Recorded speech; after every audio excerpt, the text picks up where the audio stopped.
day everyone, this is Ed Farduque from Honda Cars Kainta, and today, i-check natin yung Honda Civic RS. So itong Honda Civic RS natin si yan, pero ano pa po to? Year model change pa lang. So wala pang minor or any changes from the 2023. So ito yung tsura niya. So yun guys, una nating pag-uusapan is dimension ng Honda Civic RS, or actually pare-pareho naman yung mga dimension ng all variants natin ng Honda Civic. So una, yung length ng or yung haba ng Honda Civic is 4,678 mm. Yung lapad naman niya or yung width is 1,802. Yung height naman po is 1,415 mm. Pagdating sa wheelbase po, ito nakakatuwa sa Honda Civic kasi comparing to Honda CR-V and Honda BR-V na SUV, mas mahaba po or mas malaki po yung wheelbase niya, which is 2,735. Yun po yung nasa center cup. From the center cup po ng unahan, center cup sa unahan, nandun doon. Diyan po kasi natin makikita kung maganda yung cabin space ng kotse sa wheelbase. Yung capacity naman po ng trunk po niya is 495 liters. Then yung sa ground clearance naman po is 134 mm. Then, yung fuel capacity naman po ng Honda Civic is 47 liters. Pag-usapan naman po natin yung engine ng Honda Civic. For the engine po, ang engine ng Honda Civic is 1.5 liters. Double overhead cam po na VTEC. Turbo, 4-cylinder, 16 volt. Ang power po niya or horsepower po niya is 178 horsepower at 6,000 RPM. Tapos sa transmission po is CVT transmission. Kinagandahan po sa RS comparing to other variants po is meron po siyang paddle shifter. Then may remote engine start po. Yun po yung pwede ninyong i-start yung engine using the remote po. Then eco assist system. For the maintenance po ng Honda Civic natin, ang Honda Civic po natin is for the maintenance is every 6,000 or every 10,000. Pero katulad po ng nabanggit ko regarding sa mga ibang vlog po natin, pag may mga turbo po tayo, meron kasing pinaka ilaw dun sa gauge natin. Pag umilaw kasi yung turbo natin, ibig sabihin kahit wala pa po tayong 10,000 or 6 months, kailangan nyo na po magpa-change oil. Kasi po, ang lubrication po ng turbo po natin is same po ng lubrication ng sa iisa lang po yung oil na ginagamit ng engine and yung turbo. So kung kulang or yung masense po ng turbo na kulang or may something na doon, lalabas po siya. Kung gusto niyo pong maging healthy or laging okay yung estado ng mismong turbo po natin, is yun po ang pinakalagi natin susundin, yung sa ilaw po dun sa dashboard. For the warranty naman po, ang warranty naman po ng Honda Civic or all the Honda models po is 100 kilometers or 3 years, whichever comes first. Tapos po, yung battery po natin is for 1 year po. For the Honda Civic RS po natin, meron po tayong tinatawag na Honda Sensing Safety for Everyone. So ito po yung mga additional safety features po na nadagdag dito sa mga Honda units po natin na may available ng Honda Sensing. Like meron po siyang ACC or yung Adaptive Cruise Control. Yun po yung dating, for example, yung difference po niya sa mga cruise control dati, within 40 kilometers per hour pipindutin po yung cruise control, tapos hindi nyo na po kailangan mag gas pedal. So dun may sa steering wheel po natin, meron po dong pwede ka magdagdag or mag-decrease nung sa speed natin. Pero ang kinagandahan po dito sa Adaptive Cruise Control, mag-isa na po siya nagpepreno once na magpepreno or babagal po yung nasa unahan po natin. Next po na Honda Sensing ano po natin is yung CMBS or yung Collision Mitigation Braking System.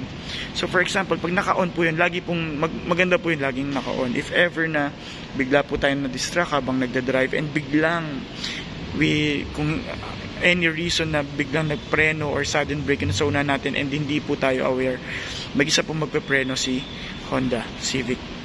Then for LKAS or Lane Keeping Assist System, yun po yung i-assist niya tayo na nandun lang tayo sa gitna ng pinaka-lane natin if may mga curve po. So babasihan po ng Honda Sensing po yung mga linya. So hindi ito po hindi siya totally masasabing accurate, hindi po dahil sa Honda Sensing, kundi depende po sa road condition natin, kasi may mga kalsada po tayo dito sa Pilipinas na mga walang linya, so dun po magva-vary po yung sa Honda Sensing po natin. Tapos meron po tayong tinatawag na road departure mitigation. Ito naman po yung i-correct tayo ng kotse pagka lumalabas tayo sa lane natin. So kunwari kung talaga pong aalis kayo sa isang lane, mas maganda po mag signal light po tayo para mag-disengage yung pinaka RDM po natin. Then next is yung auto high beam. Sa auto high beam po, may nakasalubong po tayo na naka high beam po, automatically mag-high beam din po siya. Then kung maglo-low beam po yung nasa harapan natin, maglo-low beam na rin po siya. Then meron din po tayong tinatawag na LCDN or yung Lead Car Departure Notification System. Ito naman po yung pag nasa mga stoplight po tayo, mga intersection, kapag nakahinto po tayo, tapos hindi, for example, nagte-text or may ginagawa po tayo sa loob ng kotse, tapos yung nasa unahan po natin is umalis na or naka-go na tayo, naka-green light na, ang kotse po is magbibip or may sound po siya na tutunog, na yun po yung pinaka parang ano po niya, parang warning na naka-under na po yun sa unahan po natin. Which check naman po natin yung interior ng Honda Civic po natin ng RS. So unang-unang ma-check po natin, dito po tayo mag-start sa taas. Meron po siyang tinatawag na Honda Sensing. Tapos yung glass po natin, kung mapapansin nyo for safety feature, naka-green glass laminated po siya. Tapos yung intermittent wipers natin with washer, meron nandiyan na rin po.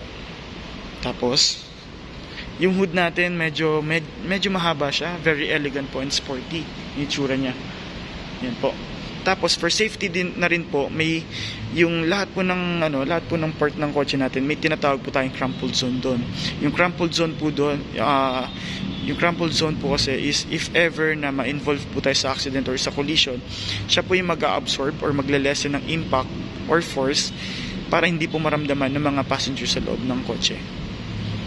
Tapos sa headlight po, ang headlight po natin is full LED na po siya with DRL.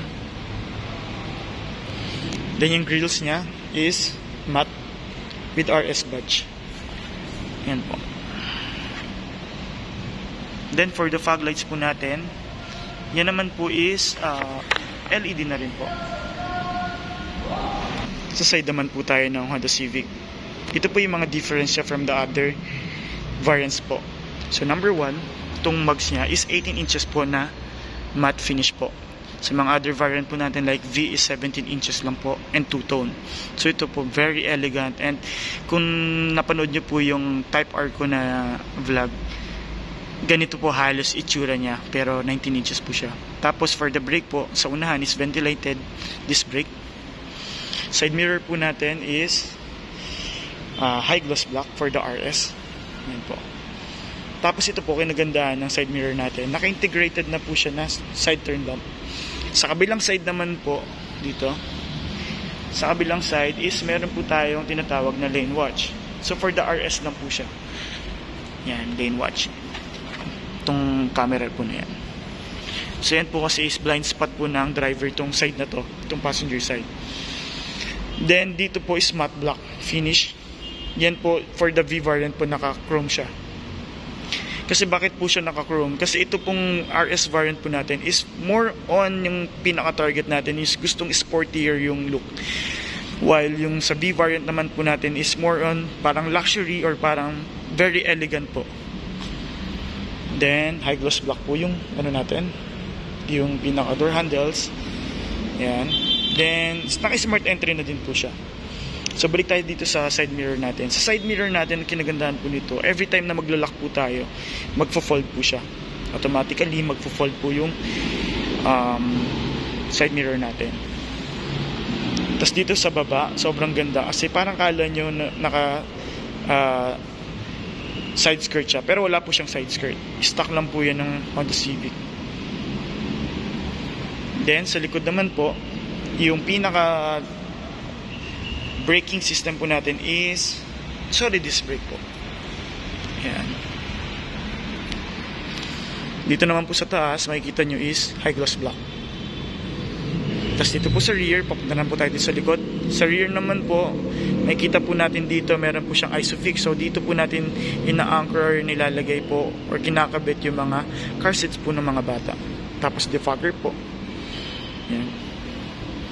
Then dito naman po, ayan, meron po tayong spoiler na ducktail na high gloss black din po.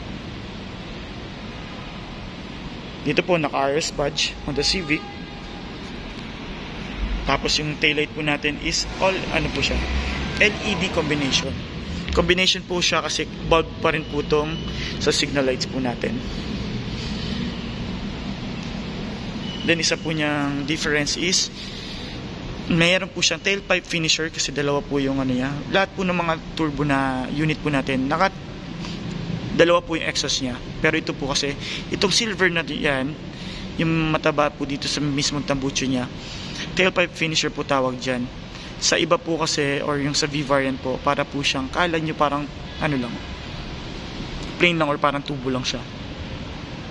Tapos may mga reflector eyes yan. So check po natin dito sa likod. Ito po, equip na rin po siya ng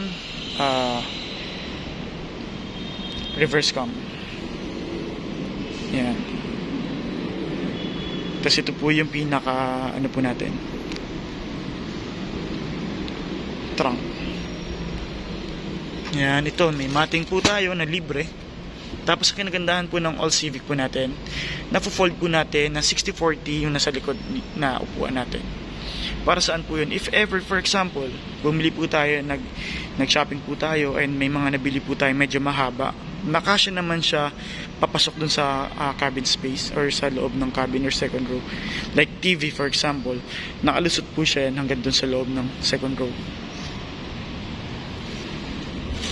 Then, sa reserva naman po natin is yung tinatawag na space saver na donut tire. Tapos nandito rin po sa likod yung mga tools po and jack.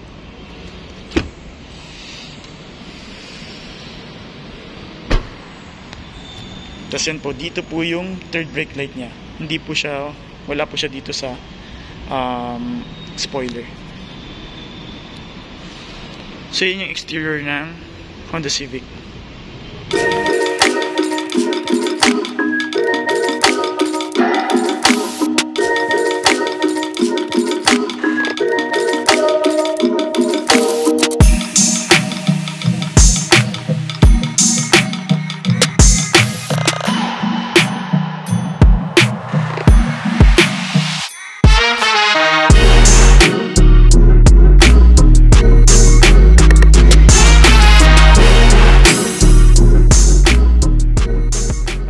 Nabanggit ko na kanina na meron po tayong tinatawag na engine remote start.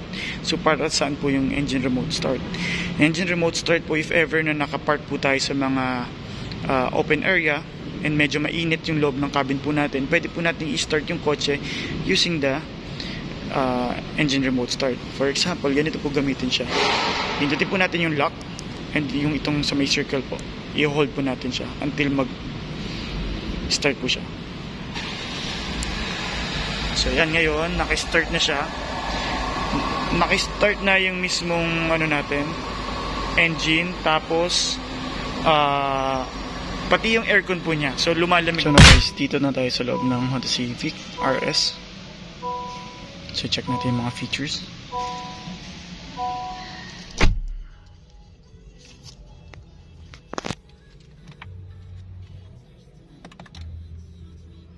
So yan, yung pinaka-gauge natin is digital. 10.2 yung sukat, inches. So dito nakalagay lahat. Ito RPM, tapos yung mileage natin, or yung kilometer per hour. Mileage ng unit natin na to is 10 kilometers pa lang sa ngayon. Kasi yan, yung lumabas dito is yung car seat reminder. So lalabas dyan yung mga, if ever kunyari may nakupo dito sa kabila, sa may passenger side, yan pupula din yung X dyan. Tsaka dyan sa mga kabila. Ano din yan, sensor din po yan for the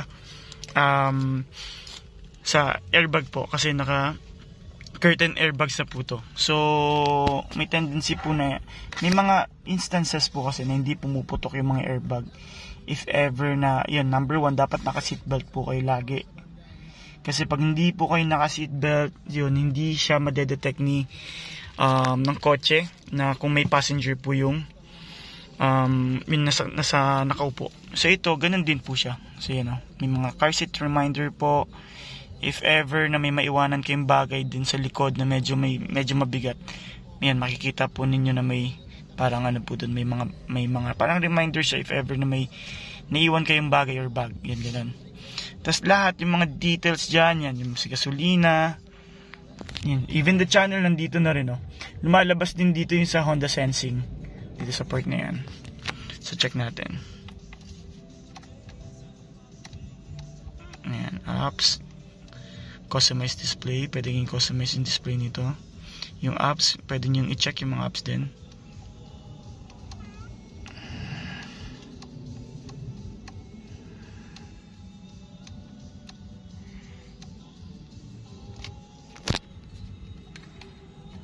And then sa Honda Sensing dito, ito yung switch nya, yung pinaka ano natin. Yan. So cruise control, yung mga modes, yung mga ano po, yung mga details dito sa may kabila. Yan, safety support. Yan, safety support. Yan, yung mga road departure mitigation. Yan, sa mga Honda Sensing po yan. Collision mitigation braking system. Yan po yung magbe-brake po if ever na naka-on yan or ginagamit po natin yan. Tapos nalingat po tayo or na-distract tayo sa pagdodrive. Yan, mag-isa pong magpapreno si Honda Civic. Tapos yung sa may departure naman po, yung road departure mitigation naman po, pagka nawawala po kayo sa linya, i-correct po kayo ng Honda Civic or ng Honda Sensing. Tapos cruise control, wala, hindi lang dito lalabas, pero yun, may mga naman po yan. Pero mas maganda po talaga ito, laging naka-on. Actually, laging naka-on. Tapos itong sa may road departure mitigation, medyo lalaban kasi yung pinaka-steering nyo. Kunwari, liligo kayo. So number one na dapat yung gawin pagka naka-ganyan kayo, naka road departure mitigation kayo, is mag-signal light kayo para alam ng Honda Sensing na talagang liliko kayo, kaliwa or kanan. Kasi pag hindi kayo nag-signal, nalabanan po talaga kayo ng mismong unit natin. So yan, ito yung sa may Bluetooth hands-free. Yan, so pwede po kayong sumagot ng or mag-answer ng phone using itong sa may control natin sa steering. Tapos pwede po kayo mag-control ng volume, even yung mga, hindi nyo na kailangan tumingin dito sa pinaka natin, sa head unit natin. Dito po kayo magko-control. So habang nagda-drive kayo, pwede kayo mag-change ng channel na hindi kayo nade-distract na nagda-drive. Kasi mga old models po, syempre dito ka nakatingin, pinipindot mo pa. So sa part na to, yan. Yung sa aircon natin, honeycomb, yan po. Tapos may high gloss black. Tapos ito yung adjustment ng ilaw. Yan, na-adjust po yung ilaw ng yung light nung pinaka gauge natin. So medyo mas maganda, hindi masyadong maliwanag para hindi nakaka-distract po. Tapos yan, naka-auto headlight siya. So ngayon nakabukas yung headlight natin kasi medyo madilim na or gabi na. Yung kinagandaan din may Honda Sensing po. Then dito sa side na to, sa may wipers po, ay sa may mga headlights, and nakikita po natin ito, may switch po dito, lane watch po yan. Meron po kasing camera yan dito sa may po natin, sa may passenger side na side mirror, kasi ito po kasi blind spot ng driver. So pag pinindot po yan, pipindutin po natin to, lalabas yan dito sa kabila, sa may screen natin. So yun, makikita nyo po yung mga blind spot na hindi natin nakikita sa side mirror, makikita po natin dito sa camera.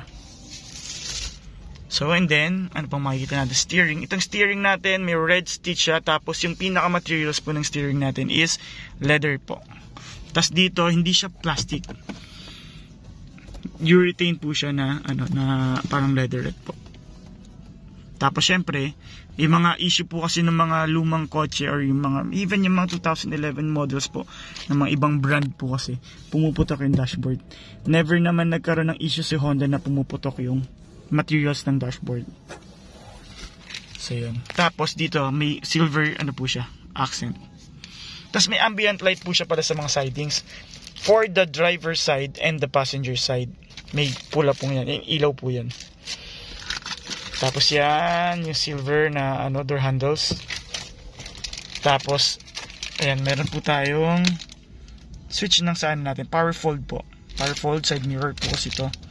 Tapos yung adjustment natin, up and down ito. Yung sa adjustment ng side mirror and switch ng side mirror, left or right. Kung left po yung i-adjust nyo, left or right. Yan po. Tapos central lock. Tapos sa kabila din po, kinagandaan ng mga premium na models po. Meron po kasi mga central lock dito sa passenger side and sa driver side and the passenger side din po. Yan, meron din po. Then sa window po natin, yan, window lock. Kung for safety po kasi ito, ginagamit yan pag may mga bata sa likod. Tapos di ba po, para hindi nila malabas yung kamay nila, pag pwede po kasi nilang buksan if ever yung bintana. So ilalak nyo lang po. Tapos may mga child lock po dun sa may likod sa may door po natin, para hindi po nila mabuksan yung pintuan. So yung makakabukas na po ng pintuan, yung mga parents lang po, nalalabas dun sa labas po ng kotse. Tapos yan, dual auto po siya. Ano ibig sabihin ng dual auto? Kasi unlike po dito, pag binaba nyo po siya, hindi po siya automatically, pag sinwitch nyo po yan or pinut po pababa, hindi siya automatically bababa. Ito kasi pag yung auto, bababa, isang pindot nyo lang, bababa na to yung pinaka window and aakyat if itataas yun naman po.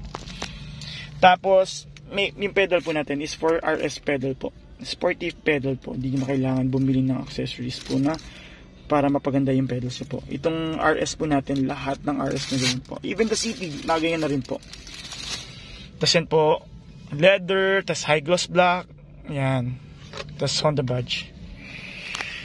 Tapos, ito yung sana natin. Katulad din po siya sa may Honda CR-V natin. Very responsive, sobrang bilis.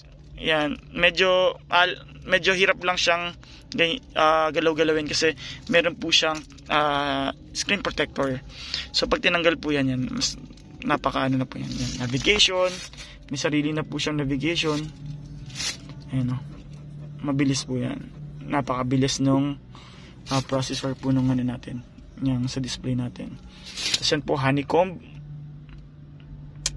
same lang din po, halos kahawig po siya. So dito din kasi kinuha yung design or yung trend ng Honda CR-V natin na 2024. Tapos auto climate, aircon. Tapos yan po, pwede pong dual climate din po siya, auto climate or automatic air conditioning. Kasi pag sinabi po natin or pinindot natin tong auto na to, mag-isa po si Honda Civic mag-a-adjust nung sa fan and sa thermostat or yung lamig, kung gaano po kalamig yung kakailanganin or magandang i-recommend po niya na temperature. Tapos pwede rin po kung medyo malamigin po yung katabi nyo, pwede po siyang mag-adjust or sariling adjustment ng pinaka niya temperature. So on off yan, ganyan po. Tapos meron po tayong USB charger, yan po. Then 12 volts if ever may mga nag-iossi po or may additional kayong accessories like may mga inflator na electric po na ginagamit for car, yan po dito sinasaksak yan. Tapos wireless charging, yan, siyempre sobrang social po. Tapos ito leather po yung natin door, ship knob. Tapos yan, very sporty. Yan. Tapos park mode, reverse mode with illumination na po. Yan, makikita nyo po yung mga ilaw dyan pag yan po. Tapos drive mode, pwede po kayo mag normal mode, sport mode, and yun, normal mode, sport mode, tapos econ mode kung gusto niyo pong mas matipid. So dito po kayo mag-a-adjust. And then power, electronic handbrake. So ganun din pa rin po yung concept niyan. Taas pag i-handbrake nyo, pupush nyo po pag i-release. Or minsan naman po, kahit hindi nyo po siya pindutin, pagka nag-gas pedal po kayo, magdi-disengage po siya. Then, brake hold. Yung brake hold naman po, kinagandahan yan. Kunwari, pag nasa traffic po tayo, instead na naka-preno tayo sa may pedal natin, dito na po kayo magbe-brake hold. Siya na po yung naka-hold dun sa may brake nyo. Tapos, pagka nag-gas po kayo, magdi-disengage po siya. Tapos yan, cup holder. Yan. Tapos may mga bottle holder po dyan sa mga gilid. Yan, ano po niya, elegant po. Tapos yan, dahan-dahan lang. So, para hindi, madaling, di ba? Very elegant po ganyan. So, syempre, hindi maingay pagka may kinuha ka. Ayan. Tapos yan, yung ambient light, red. Tapos yan, may silver. Tapos yung sa sidings po natin, leather. Tapos may red stitch po. Tapos dito sa may mga switch po natin, same po siya yung texture dito sa may center po natin. Yung cockpit po. Ayan. Tapos malaking armrest. Ayan. Leather din po siya syempre. Ayan. Tapos lalagyan na ng barya. And lalagyan na ng kung ano-ano po. Ayan. So kaya na po bahala kung ano pong gusto nyo ilagay dyan. Tapos, yan, for the safety, meron po siyang, naka-curtain airbags po siya. Dual airbags, curtain airbags. Tapos yung upuan po natin dito sa front, for the passenger side, ano po siya, 8-way po siya na, powered na po siya yung pinaka-adjustment. So, may switch po siya for 8-way po. Then, yan, sa may ceiling is, ayan po, black na. So, lagyan na ng shades. Yan. Map light, dalawa. Yan. So, kailangan yan. Sun visor with illumination or ilaw. Yan. Pag binuksan po natin, may ilaw po dito. Yan.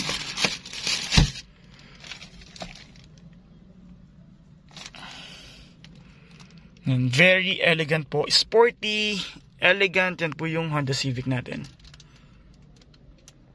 Yan. Ngayon po, i-discuss natin yung mga advantage niya from other Honda Civic variants po.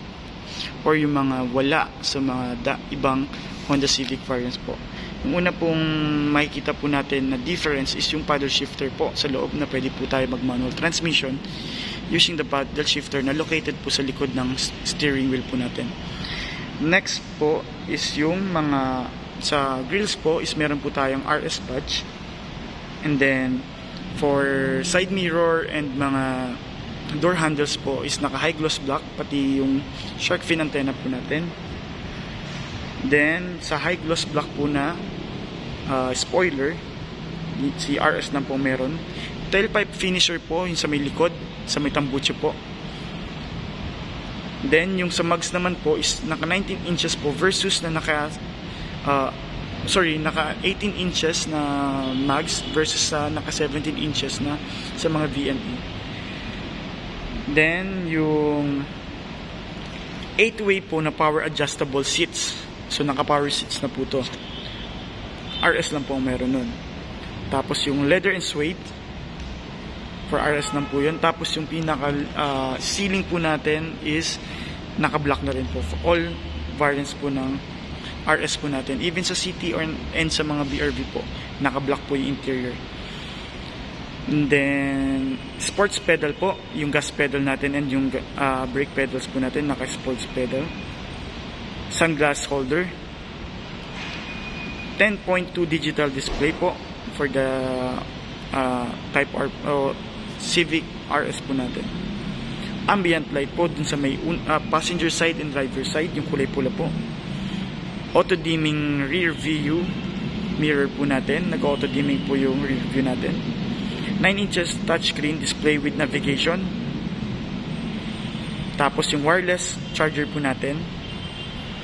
Ito pong Honda Civic RS po natin is 12 speaker po niya siya with Bose po yung pinaka brand po, and may subwoofer na rin po siya.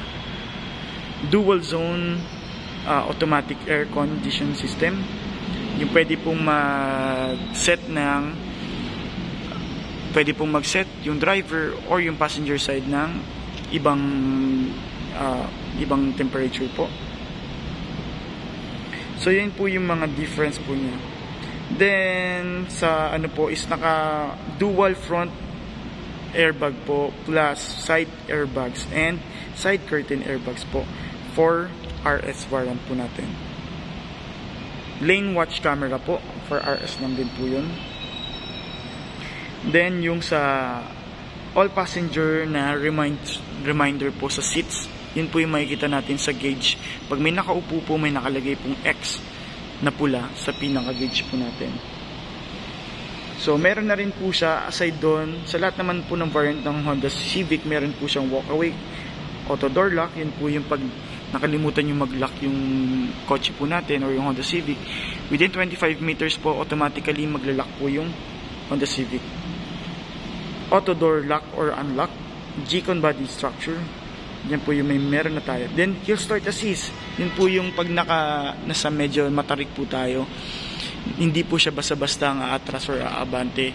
Pagka from neutral to drive yung ano natin, pag binitawan po natin yung preno po natin, hill start assist po yun. Tapos security alarm and immobilizer, yan po yung may first alarm tayo pagka binuksan po ng sa pilitan yung Honda Civic po is mag-a-alarm po siya. Yung pinaka-alarm niya po, yung ginagamit po na pinaka-sound is yung sa ano po natin, sa busina po natin. Then vehicle stability assist, yun po yung anti-skid or para mga traction control po dun sa mga ibang ano po. Then anti-lock braking system, ABS, EBD. ESS naman po, yun naman po yung emergency stop signal po. Mag-hazard yung Honda Civic po pagka nag-sudden brake po tayo. For more information po and inquiries about sa Honda Civic or sa ibang models po natin ng Honda, meron po tayong BRV, yung new generation natin ng Honda CRV, Honda City, all variants po natin, and Brio. If ever po na interested po kayo sa any Honda brand po natin or Honda models po natin, you can call me po. Ito po yung number ko, 0929-72-37-368. Ready na po siya for Viber and WhatsApp po. Sa Facebook naman po, yung Facebook account ko po is, yung name ko po is Edford Mauricio Duque. Pwede po kayo mag-PM. Or yung sa page po natin ng FB page po naman natin is Honda Cars Best Deal by Edford Duque. Pwede po kayo mag-inquire dun. So may mga lowdown po tayo sa lahat po ng mga transaction natin, like PO, bank PO, company PO, cash transaction, or mga lowdown or any financing po. Best deal po tayo. Bibigyan ko po kayo ng pinakamagandang deal or magandang discount po. So feel free po na tumawag sa akin or mag-text po para po matulungan ko kayo or ma-assist ko po kayo na makakuha ng Honda models po. So yun, kung nagustuhan niyo po itong video ko, please comment po, paki-like po, and paki-share po sa mga friends natin na gusto po ng Honda Civic, para po at least makita po nila yung pinaka mga magagandang features po ng Honda Civic natin. Then please paki-support po ng page ko. So please subscribe po. Kung hindi pa po kayo nakasubscribe, please subscribe po. So yun, maraming salamat po sa pagnood, and God bless po sa inyong lahat.